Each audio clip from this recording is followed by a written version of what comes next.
in JessTalks. And so today we're talking with Krystal Knowles. This beautiful lady here, she takes care of makeup. She helps ladies beautify themselves. They already looking good, but she able to go 10 times more, 100 times more, however you want to view it. So I'm going to let her tell us a little bit about how she does things and how she do it being a mom and making everybody look good as she looks. Well, I'm Miss Knowles, Krystal Knowles, makeup artist. I've been a makeup artist for 13 years now. I started in college, quit Mac after 3.5 years and just said I was going to work for myself. And I've been working for myself ever since. Okay. And so I didn't even know you worked for Mac. Yeah, I work for Mac in Saks in the Galleria. Okay. And so how was that experience? I got the experience basically to get my foot in the door with networking and meeting different people. Not so much of like learning, I self-taught myself, so it was just basically more of an experience and getting my face out there, my name out there, and just went from there. All right, so when you say the networking piece, so was there other people in there that was doing their own thing as far as makeup business as well, and y'all just kind of fed off of one another, or? Well, actually, when I started working at MAC, things just started to fall in my lap, like photographers, models, just like different people needing a makeup artist on set. And so after a while, I felt kind of like it was a glass ceiling, and it was about who you knew, and like, you know. And so once I figured out that, you know, I couldn't go as far as I wanted to go, I was just like, you know, what am I waiting for? So I just put in my notice and I just started to get with photographers. Doss Tidwell gave me my start. May him rest in peace. I miss him. But I just started working with photographers, well-known photographers in Houston, you know, the models and, you know, social media personalities, and that's how I got my career started. Okay. And so, with that being said, did you ever take cosmetology in school, or you didn't do it? So, when I was at TSU, my junior year, my grades started to slip. So I was like, okay, instead of my grades like falling all the way down, let me take a break. Let me take a step back. So I enrolled into cosmetology school at Remington College. And once I realized at the end of the cosmetology program that makeup was like a very small portion of it, I was just like, okay, I don't want to do hair. So then I quit that and I went into esthetician school. Okay. And so I was like, okay, skincare goes hand in hand with makeup. So I just stuck with it. And once I finished the course, I did facials for a while, but I was just like, you know, this is just boring. This is not what I want to do. I know how to, you know, tell my clients how to take care of their skin. I got what I needed from it, and then I just moved around from it and went to makeup. All right, so it's crazy you say that because, like, so I took cosmetology school at Eisenhower, and so it was kind of like one of those things, like, people like, I didn't even think you did hair, and I'm like, I mean, you know, I do. People have an accident, so it's like, you know, so when I was growing up, you know, everybody wanted to know how to braid, everybody know how to do these things, but I'm just kind of like, well, why not learn the right way to do it? And so that's kind of like the angle I took on it.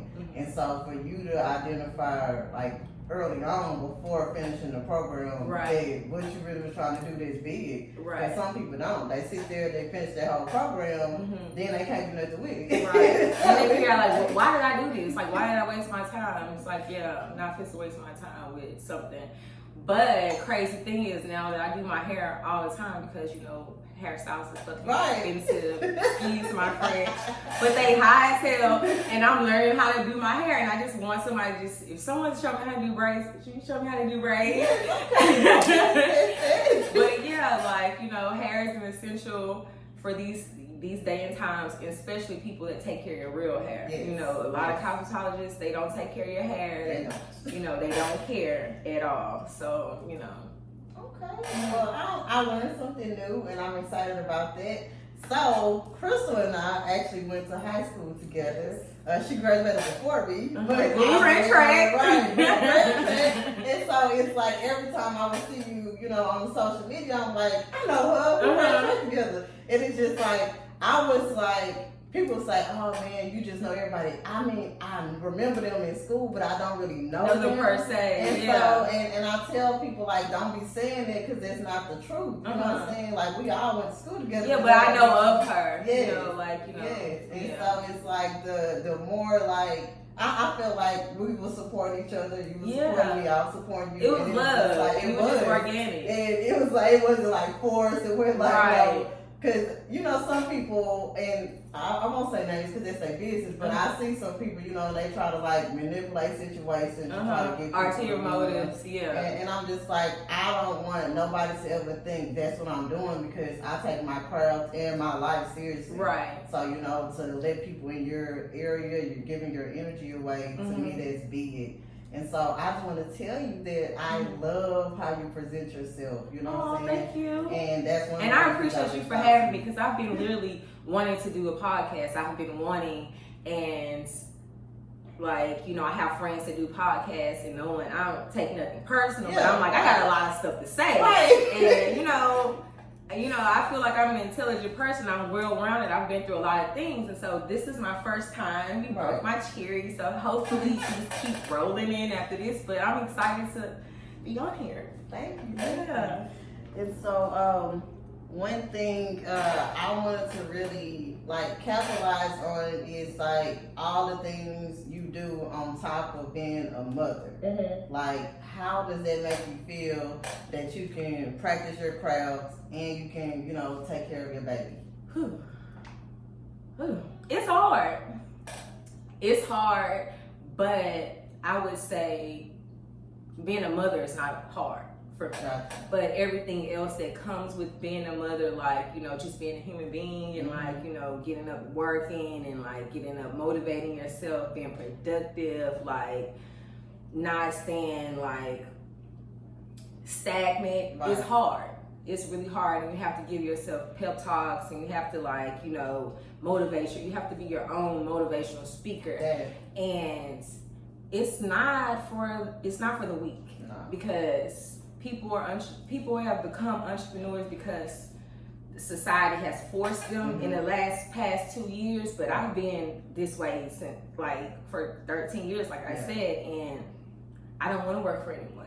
Not to say that working for people is not bad, but I am my own boss and I want to do what I want to do when I want to do it and how I want to do it. And so I just feel like I just move in that way. It's not easy. I pray, I struggle, I have my downfalls. Like sometimes I get stuck, like I'm in a sunken place and I'm just like, okay, I have to motivate. I have to get myself out of this rut. And it always happens for me because I always have the desire and will to do so. Okay.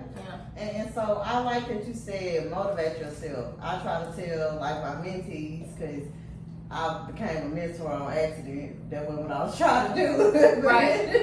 And it's just kind of like, I listen to Steve Harvey a lot. And I've always thought he was so funny. Like his comedy space and everything he does is just marvelous. And he's realistic. He's a real person. Man. I feel like he's authentic and he means what he say. If you like it, you like it. If you don't, you don't. He's unapologetic. Even when he on the shows, he be like, y'all trying to make me cuss and lose my check. I'm not about to lose this check.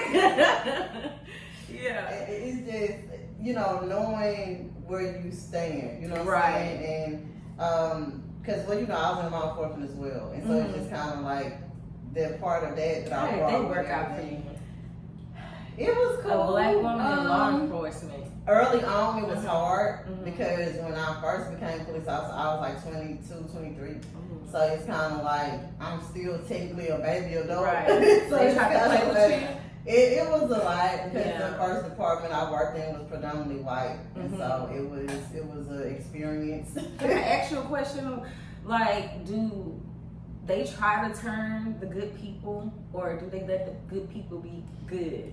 Because I feel like it's hard to be a police officer and you really want to serve and protect. And then it comes times to where you face with these decisions to where it's like your superiors are like telling you otherwise. And if you don't fall in line, then you're going to fall out of line.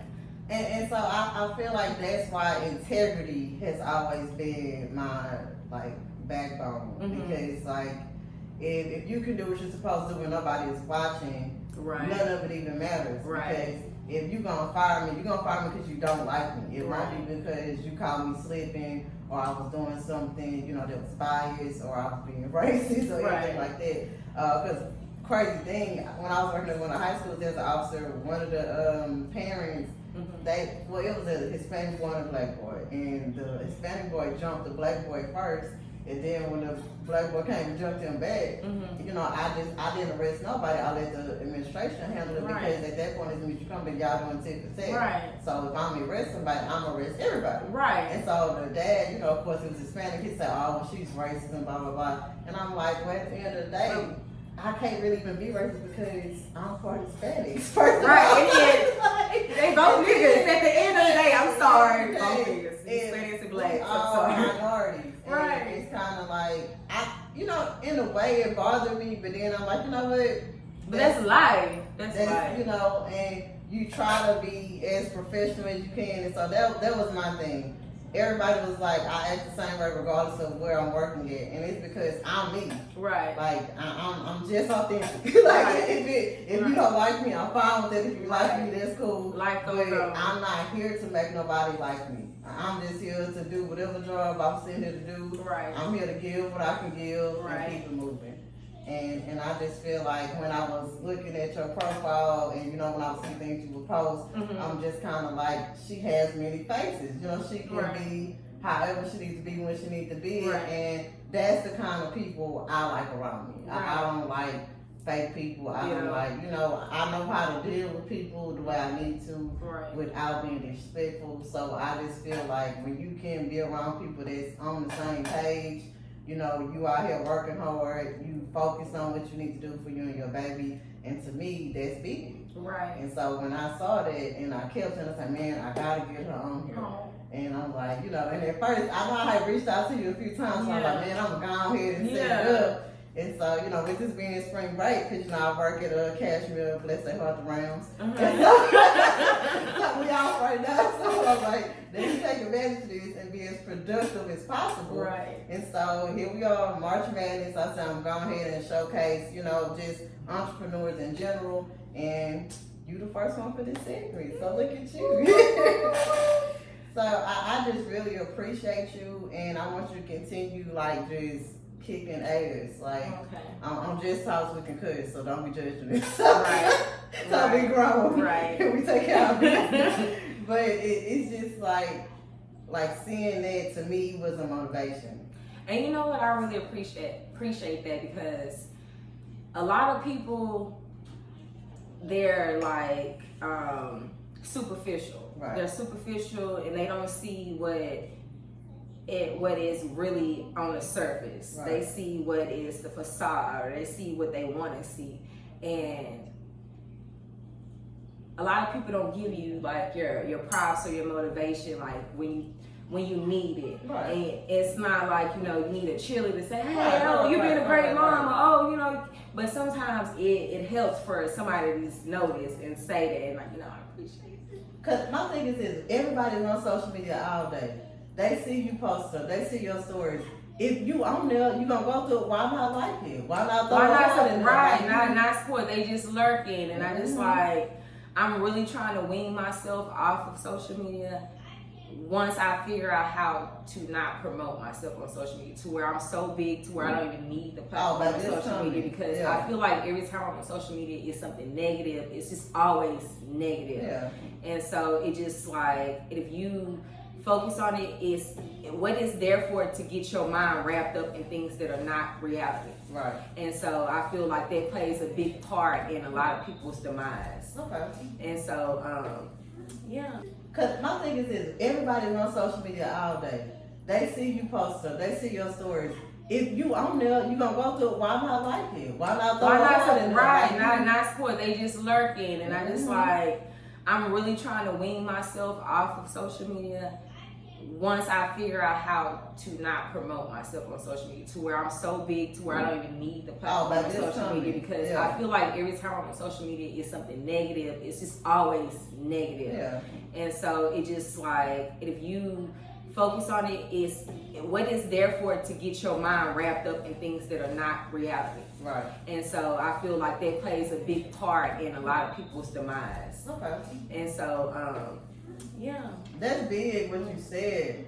I'm a person, even though I'm on all of the social media platforms, because you know you have to. Right. But at the end of the day, it's like, if it wasn't for my business, I would not be on social media at all. And I'm being so serious in it. Yes. Because like, and one thing that because you're not missing Like, nothing. you're not missing nothing. And everything is fake news. Everything is all of bullshit. Everything is a facade. Everything is what people want you to see that is not real, and it's not of substance. It doesn't feed you anything but just disbelief. And then that's what you said, feed you. That's like, to me, that's big, and that's all I'm saying about the energy. Like this, what goes in here is gonna be in there. Then you have to be trying to do the hard work and cut that stuff out little by little. When if you just take yourself away from it, you can't be negative. You can't be. And I'm not a super Christian, but I do believe in God. I know there's a purpose for all of us. And it's just kind of like, when I see people just being spiteful and just, like I said, being manipulative, like, it's just kind of like what's the point? Like, what are you really getting out of it? And that's another thing, like you said, people being spiteful. People ask me all the time, like, why don't you do like a YouTube channel? First of all, I have anxiety. So right now, like, us doing this is okay for me and you, but like, I have anxiety to just like be in front of people and talk, but I don't think I'm emotionally or mature enough. I'm mature, but like not emotional to where I'm not gonna come at somebody that's coming at me underneath the comments. Being like, some things I can tune out, but it's just like, people be mad disrespectful. Oh yeah. And so I just feel like I haven't did that, and I think I need to get out of my own head. I think I need to pray about it. I think that, I need to really work on that, because it's basically holding me back, because that's something that I can, like you said, you have your YouTube channel, and it's something that I can catapult my career and make it bigger than what it is. And see, it's crazy you say that, because I have a business, so I have a business coach, I have mentors, and I have a confidence coach. And so people are like, confidence coach? Yeah, because we all need confidence. There's nothing about you that seems like you're not confident. I say, well, I'm confident in things I know. You know what I'm saying? So that's the difference. And so it's hard to just throw yourself out there and put yourself in a different venture that you've never ever done. Right. Like me pushing everything on social media, that is big for me. Right. Because I've always been to myself. Like in high school, in college, anything I do, I'm known. I call myself a popular introvert, because I am too. I am too. Like, it's weird. and you try your it's like, I'll speak to everybody and that's it. Like, I'm not trying to go into none of that extra stuff. Y'all good, good morning, good evening. Hey girl. Right. Sorry. Right. And then I be feeling bad because I'm bad with names. And so like, baby, I'm horrible. I be like, oh my God. Let me see the face. Hey Jess. I'm like, hey girl. And I was like, hey girl. Hey boo. Then they start asking about my brother. So I'm like, hey, you know my brother, so I must really know you. Yeah. But it's like, I be feeling bad, and it's like, dang. That's because you had a lot of life experiences with, people. It's okay. Happens to the best of us. But like I said, just watching you seriously, and I'm not. So when I got into cosmetology, I just really was focused on learning how to take care of the hair problem. And that's what they should be doing. And instead of trying to slap a wig on them. That's what they should be doing. That was literally always my go-to. And so now, like, with me taking care of hair and, doing the different services I do, it's like getting people to understand I'm not big on putting a whole lot of glue on people's hair. Right. I'm not big on a whole lot of sew-ins. Like, I want to do whatever I can to your actual hair to ensure that whenever you do all those stuff, you have to come back to. Right, right, and it's there. And they laugh at me because like this, I done shaved my hair so many times at this point, but this time I literally only use my products to grow my hair back. So you have products? And so, yeah. Okay. I have scalp treatments, shampoo, conditioners, and skin treatments, and African black soap. So that's why I provide my services with my actual products. So, I wrote you some. Oh, you wrote some? Okay. So, for being a wonderful entrepreneur mother, and being on JessTalks, I gave you a package. You can look at it. You can show them. Thank you.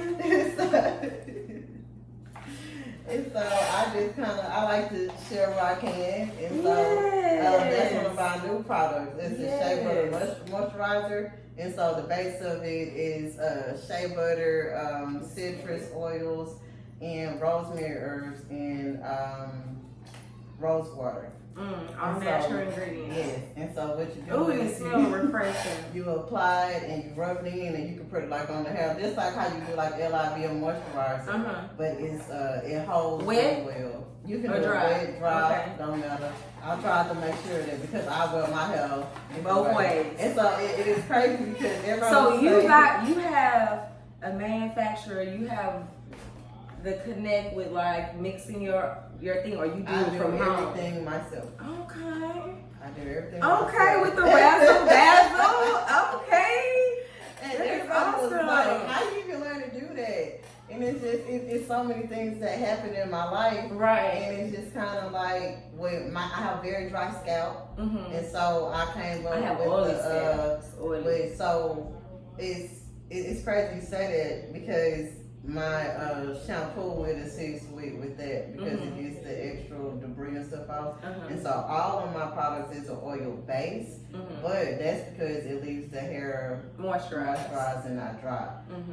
Because I have to tell people, like one man was like, man, I don't want that oil treatment on my face because I'm already oily. I say, well, that's not what it's But about. that's for the beard though. And so I learned, this is what I learned from doing the pop-ups and stuff. It's so many women that bought it for their dry skin. Okay, And so I didn't all over your body. And because the base of that is castor oil and mint oil. And so I also put rosemary herbs in it. I actually make it into a powder and put it in there so it can saturate the skin. So how you came up with these ingredients? So, my niece actually has very chronic eczema. And her, I have a friend that's really bad eczema. Loss of her edges. And it was like we all had long hair. And then it's like my baby, she was missing her edges. So she had this long hair with no edges. And it's kind of like, affecting her. She felt away. And I'm like, man, what can we do? So I kind of talked it over with my brother. My brother's a master barber. And so, we talked about it. He said, man, if you could come up with something, that would be good for her. Okay. And so I ended up looking it up, seeing what herbs and what oils actually assist with growing the hair back. Like what minerals, what is good for what. And those are the ingredients. And so those are the ingredients. Okay. And so the scalp treatment is the coconut oil, eucalyptus oil, and rosemary herbs. And we have some carrier oils like the olive oil and things of that nature, but they're just. You have a website? That's essential oils, yes. So. And Krystal by Jess. Everything is on there. I actually put the QR codes on my labels. That way, when somebody asks you, you can scan it. Okay. But I was so excited, and I'm like, man, I gotta at least bring her something. Yeah. And so I'm like, and see, like this is like opening up things that I want to do. Like I want to have my own products. I want to have like my own brand, and I just never knew how to, It's so when you said about the anxiety, mine is something. And people never think that, but when I first started making my videos, I had to take a shot or something. Yeah. Like, it was like, why you be so pumped up? I said, because I mean, get myself together. It is like, you be excited, but you be nervous. Yeah. But you want to do it, but it's like, oh. You in your head about it. What really helped me was when I would start going live. Just little by little. I probably went live twice, and I probably stayed on for 1 minute because I don't know what to do. Like I just be like, okay, man, I'm here. What do I do with my hands? Like, Yeah. what do I do? It's Like, that's I because say, you always do it. It's like, that's how I know, because I talk with my hands regularly. Yeah. So why wouldn't I talk with my hands when I'm doing my video? it's like I'm shy. I'm shy, but like I could be in front of people and talk a lot. That's because I'm around people that I'm comfortable with. Right. But it's just like it's outsiders. Everybody's tuning in. I'm just like, okay.